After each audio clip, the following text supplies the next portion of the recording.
O'zbekistonga yangi kachalak keldi. Qaranglar, ham o'tirsalar ham bo'ladi, ham yotib olsalar ham bo'ladi. Ikki kishini bemalol ko'taradigan zavodskiy kachalaklarimiz bo'ladi. Optoga qarab bemalol burib qo'ysalar ham bo'ladi. Narxlari 3.800.000 so'm, ikkita yostig'i bilan bo'ladi. Menga hamyonbop deganlarga 2.300.000 so'm bilan bemalol quyoshga qaratib qo'ysalar, quyoshdan saqlaydigan bo'ladi.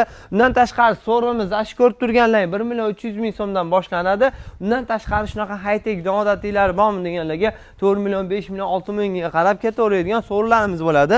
O'zlaring baho berasizlar. Bularning razmeriga qarab, asosiy yong'og'iga qarab turib narxlar o'zgarib boradi. Shu ko'rib turganlaring bemalol 10 kishi sig'adigan narxini 6 million so'm qilib beradilar. Materiallari ham qalin, 6 tadan lagalari bo'ladi.